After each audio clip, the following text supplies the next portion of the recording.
Alright everybody, welcome back. This is I Say Cosm. Today we're continuing with Stygian, Reign of the Old Ones. Ooh. Looks like I'm hungry. Now, I wasn't too sure what to do next. So I've consulted a guide. I think I have some people to talk to in the bar, and that's going to initiate a sequence of events for a quest. Like this guy. We got to talk to him. You see a withered old man sitting bent over one of the tables. He appears to be in the midst of a heated argument with his bag. The fiery light in his yellowish eyes contrasts sharply with his weary physique. I get it. Cut it out, I said. Dawkins, I tell you one last time. If I ever hear your bloody voice again, I'll break your damn piss pot of a bottle. Do you hear? All of you. The old man turns to you, and his fiery gaze meets yours. You're early, a cabin boy. Good, sit down and drink some ale with me. Yep. I too have a bag with little people inside. Who do you got in there? You mean in my bag here? No one of importance to you. Just a low-life scum of the sea. Noden's lot, like me. He hears something from the bag, which upsets him, as far as you can tell. How dare you, you hornswoggling bastard. Nodens. And upon Dolphin's backs, a vast crenellate shell wherein rode the Grey Nodens, Lord of the Great Abyss. You'll learn more about him in your time on deck, cabin boy. You may even serve the needs of the God of the Great Deep, like I do. Nodens is not like those cold, tyrannical, unfeeling gods that rule this realm now. He finds purpose in mortals, although rarely. Shut your trap, Peters. Cabin boy, I think you've mistaken me for someone else. Have I? Or perhaps we're all in a damned ship sailing through the black, forsaken waters. And that may make you a cabin boy, alright. Turns to his back. What did you say to me, you foul-mouthed horseborn? The old man turns to you again. Ah, yes. The ship. Can its name be Arkham? He smiles, a toothless smile. You have clarified everything in my mind, sir. That wonderfully makes sense. He's not with you again. Long Tom. Just when I thought you came to your bloody senses. No, I'll be sitting here drinking my ale or whatever this horse pace is. He registers your presence again. What did you say, cabin boy? Same again? Yeah, I think that's... Oh, Dismal Man. Dismal? Yes, that's bloody fitting. Now answer me question, cabin boy. His voice has taken on a cold and intimidating tone. Oh. He's pulling me into his spiderweb step by step, but the call is so sweet, irresistible. That's how calamities often happen, eh? When we fold to those strong urges.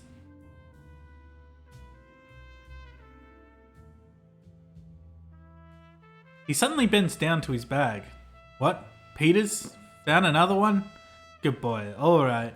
You'll have what you want. When? Whenever I decide to leave this rat hole of a tavern, of course. No one here is going anywhere.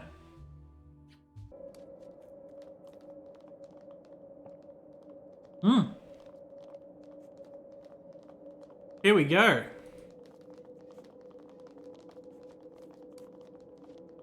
Why can't I... Maybe it's because of all these people. We go down here?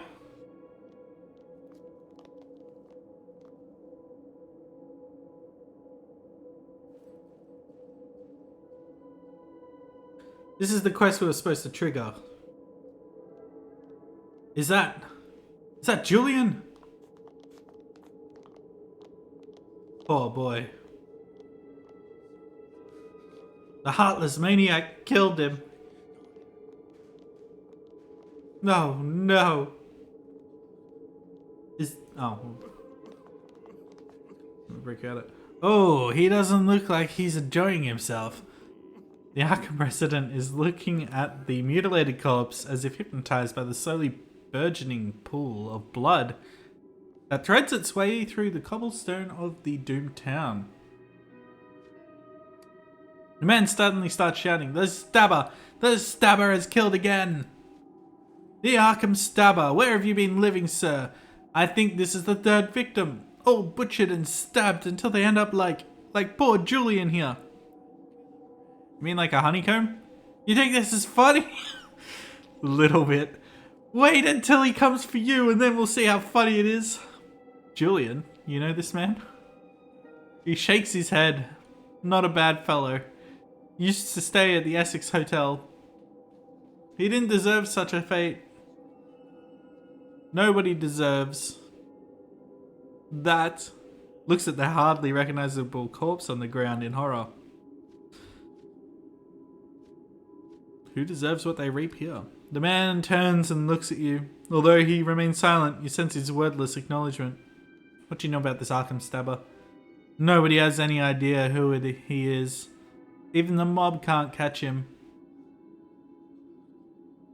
Some say he's a demon. Others speculate that he's a loony. Of the worst kind. How do you know the stabber is a he? I don't. How could he could be a she? Would only be fair after what those brutes did to all the... He becomes aware of the mob fist standing nearby. Never mind, I better go. Oh. As you're about to leave the site of the gruesome murder, you notice something odd about the hobo standing nearby. The man begins to shake as if in the throes of a seizure, and his pupils transform from black to murky white. Awesome. Abruptly, he kneels as if possessed by an unknown force, dips his hand in the blood pool on the pavement and begins to draw a star-like symbol on the ground with the dead man's freshly spilled bodily fluid. As you are watching this scene in bewilderment, the milky eyes turn directly to you and the broken man speaks in an ominous tone, completely alien to his appearance. Your path crosses with the dead one. This simple flight of a soul will never uncover more. Or will uncover more. Talk to him! The man abruptly comes to his senses and stands up looking puzzled. Seeing the state of his hands, he goes into a tizzy. What happened to me? Am I hurt? If you really want to know, an unknown entity has been using your body as a vessel. Your answer worsens his panic. What you saying, mister? You mean a bad spirit? He looks down at his crimson hands once more before fleeing in terror.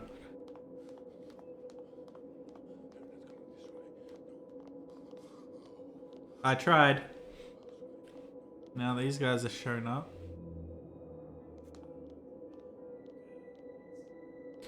Two of the mob's cannon fodder are speaking below their breaths. They seem unaware of your presence.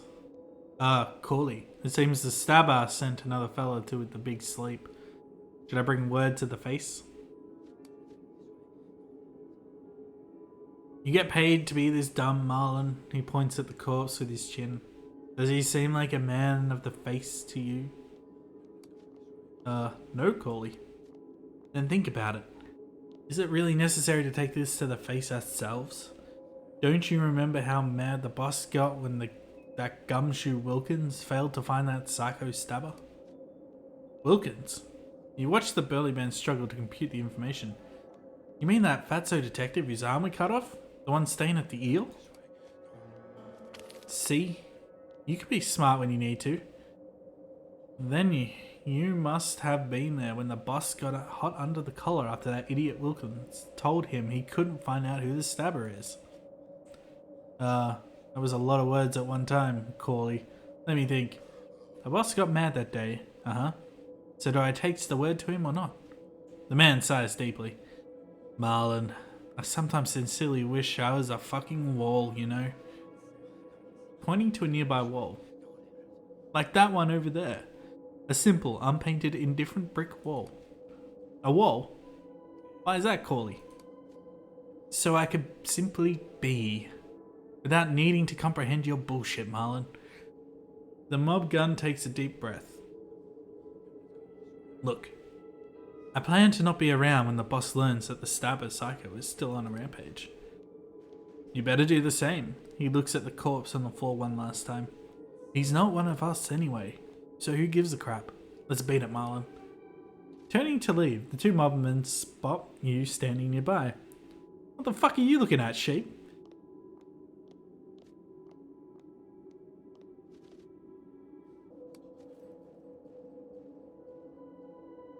Well, this is not the Arkham Ball or some damned fairground attraction.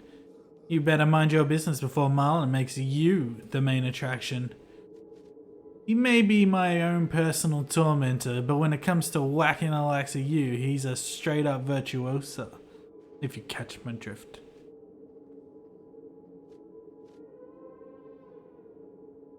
Forgive me, but I don't have time to stay for the performance. Goodbye.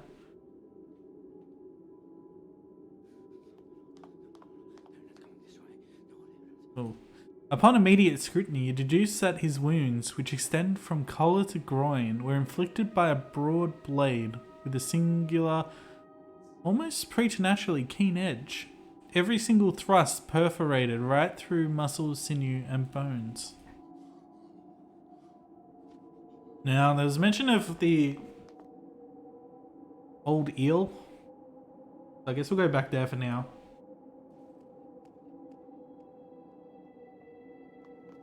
Someone with one arm. There's our man.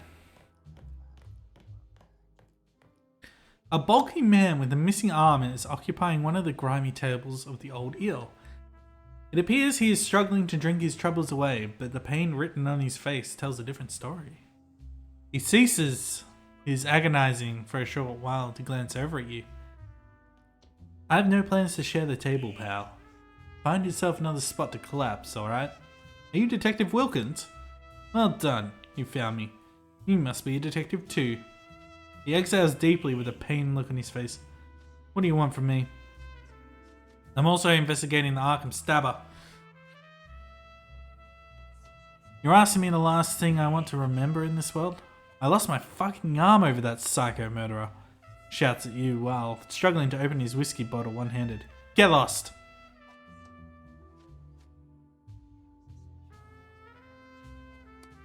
What would change your mind? Do I fucking look like I want to discuss this? He looks at what remains of his severed limb. Do you know how this feels? The pain you can cope with, if you're lucky. But the itching, the damned itching never relents. That's the real hell. Have you ever tried itching a part of you that ain't there anymore? Not yet. But that sounds like a challenge. That's good. Because let me tell you something. You can't. Now leave me so I can properly mourn over, you know, all the things I like to do with my right hand. Maybe I can help you with your condition. What can you do? I've heard people calling this phantom pain. How can you heal a non-existent arm? Maybe we can trick your mind into believing you still have your arm. You sound like a doctor now. Do you think you can stop the pain and the itching? Or more precisely, the pain of not being able to itch something that isn't there? He tips up his glass of moonshine and finishes it in one gulp. Hopeless. I think I can put something together that may help your condition. I don't know what you're planning to do, but I'm already looking forward to it.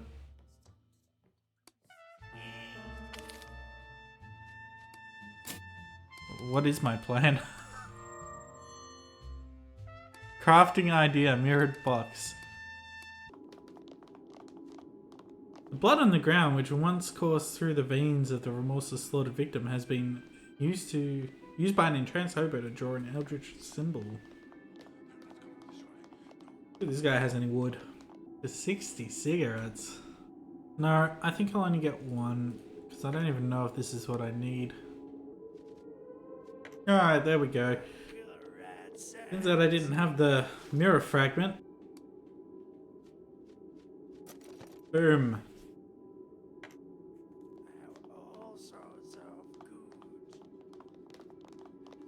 Now we're just gonna go back.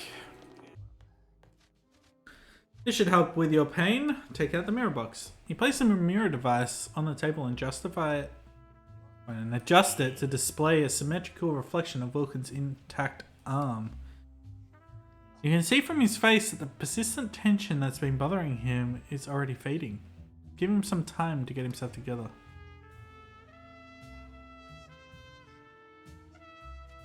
That feels much better. The itching, it's gone. How strange that the brain can be deceived with such a simple trick. Thanks, sir. Much appreciated. You're welcome. Takes a big sip of cheap whiskey. Fire away, I owe you now. Let's talk about the Arkham stabber. He lets out a deep breath. So you want to know about the stabber? Your choice. He's still got 4 limbs after all. He forces himself to concentrate. When I was on the case, the stabber was targeting mob members. And naturally, this got the attention of Waxface. If you kill the king's men, the king comes after you, right? The stabber was a threat to his authority. Somebody pissing in his backyard, so his men hired me to find the killer. He wants to preserve his image of invincibility. That's understandable. Look, you don't understand shit about that. He looks around anxiously and lowers his voice. Good Samaritan. That bringer of law, unseen Caesar, whatever.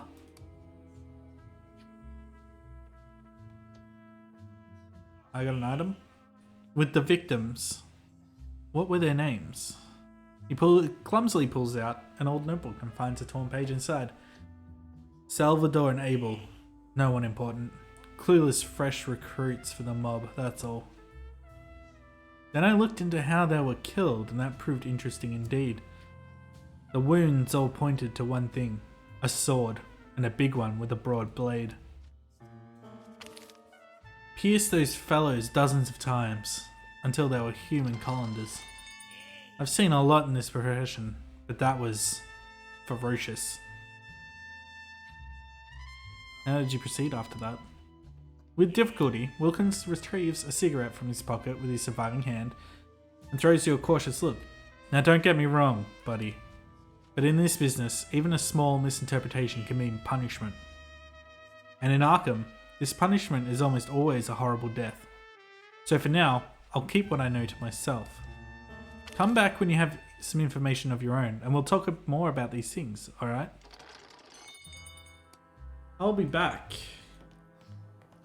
I think maybe we can go talk to Krog. Alright, now I'm back. We'll see how much... 29?! Cost me 60 to buy it!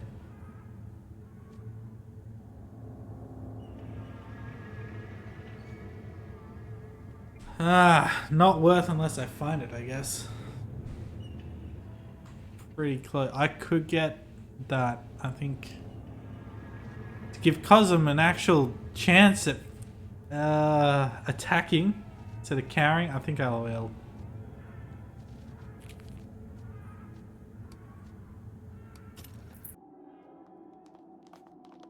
SX, yep.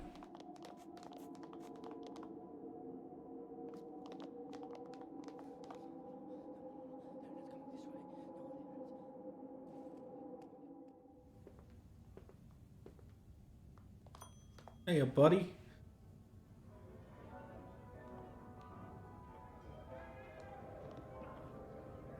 A spruce man in his 30s is standing at the reception desk of the dilapidated hotel. From his well-groomed mustache to his sharp suit, he signifies self-esteem that's hard to come by these days. Bonjour, monsieur.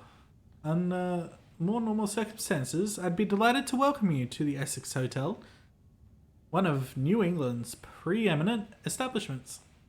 The man pauses to clear his throat. Leaving aside the fact that there is no New England anymore. But regrettably, I see you are not one of the ladies and gentlemen approved by Monsieur Wax. I may only accommodate citizens who appear on the guest list. Let's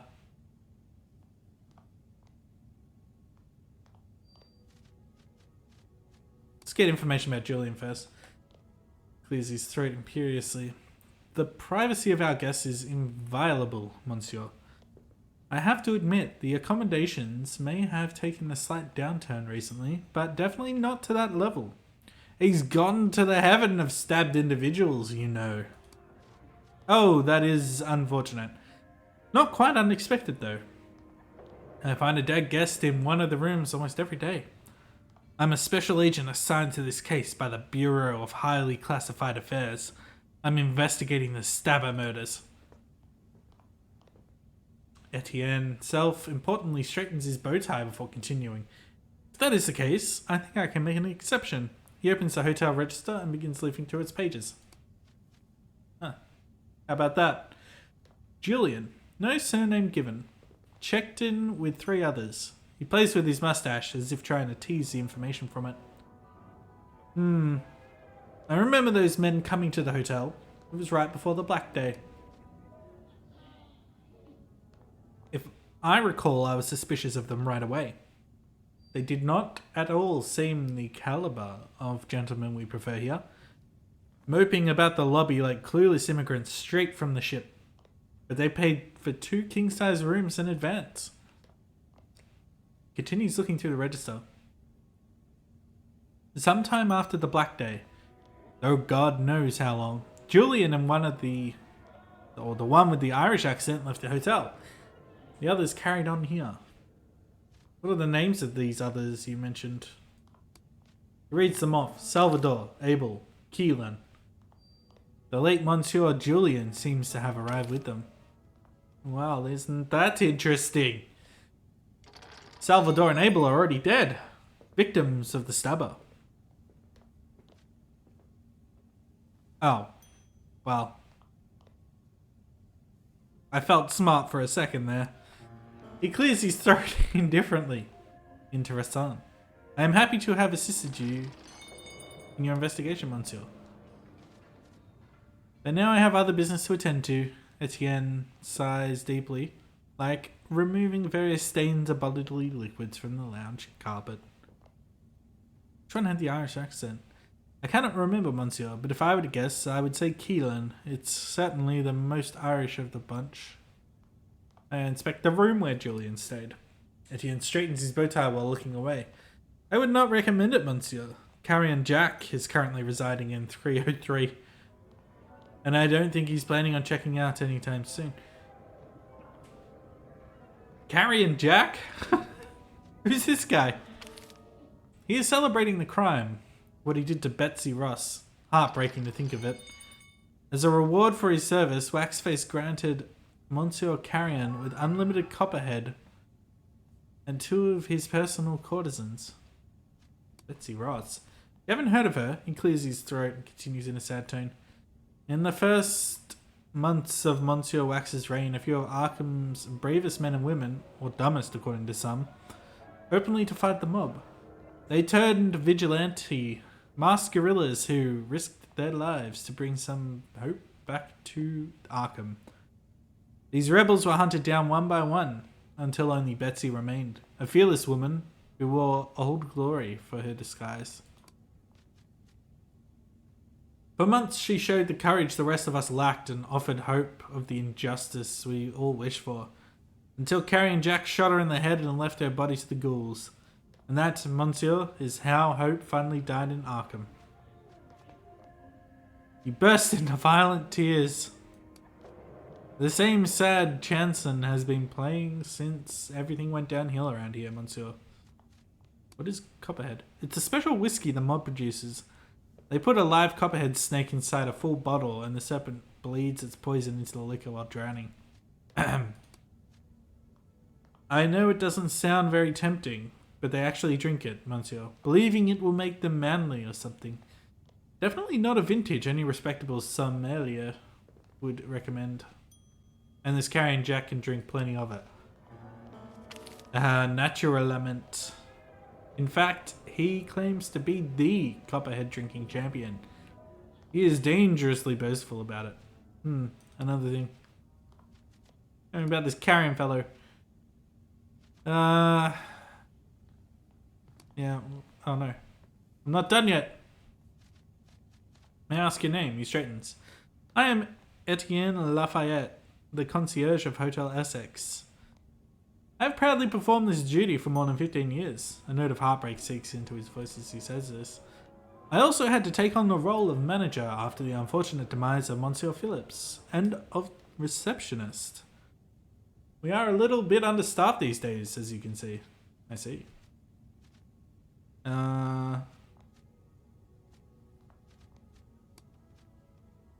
We have seen better days, Monsieur. This hotel... Alright. Oh wait, can I get on the list? I'm afraid I cannot answer that question, Monsieur, for I do not know. They send a new list every once in a while, and I arrange the accommodations. But common traits of the guests seem to be excessive drinking, vandalizing hotel property, and every other type and combination of misconduct, including the occasional murder of other guests, committing ritual sacrifice, and so on. Etienne straightens his bow tie before continuing. Perhaps you wish to participate in such endeavours, Monsieur? Probably not. But we leveled up. Alright, we'll go talk to the Wilkins again. See if we have enough information for him to help us. I have a new lead on the case, Wilkins. Care to share it? Julian, Salvador, are you able? It seems they came to Arkham together and stayed at the hotel for some time.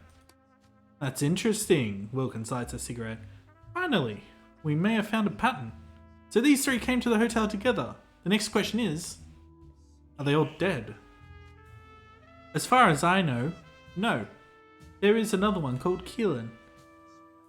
Then we can assume the murders won't stop until this Keelan fellow gets a few more breathing holes. Unless, with a puff, he adds a miniature grey cloud to the already obnoxious air of the eel. He himself is the stabber. You are an expert, best detective in the world. I mean in what's left of the world, but still the best nonetheless. Think about it. Riffraff arriving from out of town, probably into some shady business. And when the deed is done, they turn on each other like rabid dogs. I've seen it happen before. Whatever the truth is, you should keep an eye out for this Keelan fellow. He may be the key to all this.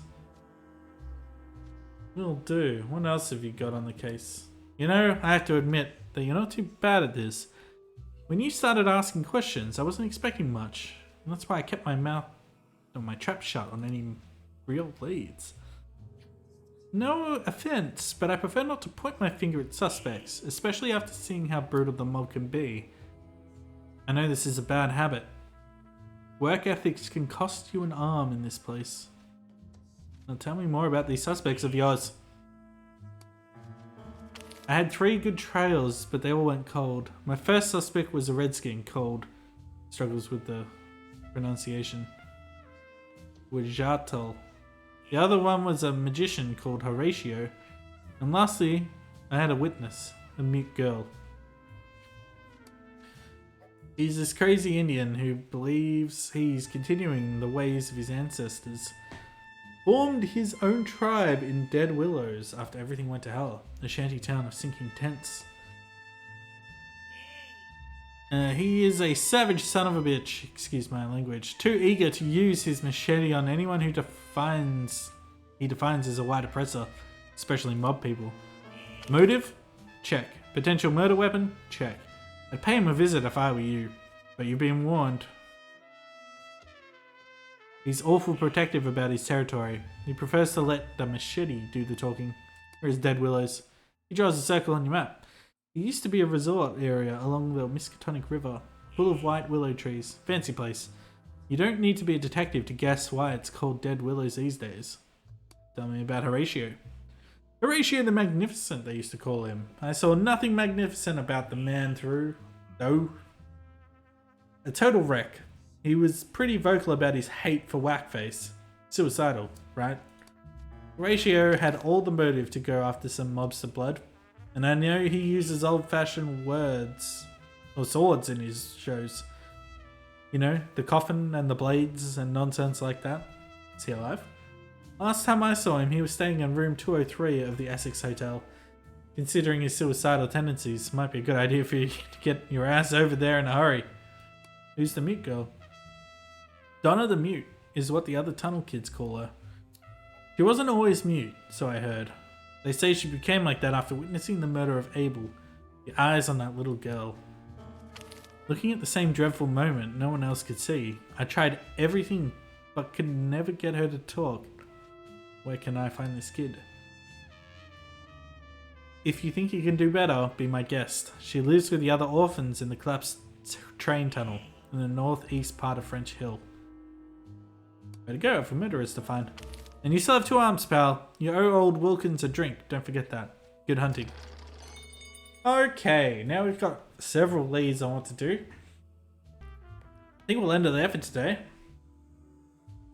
And find this Arkham stabber next time. This has been I Say Cosm. Stay tuned for more Cosmic Horror video games. Thanks for watching.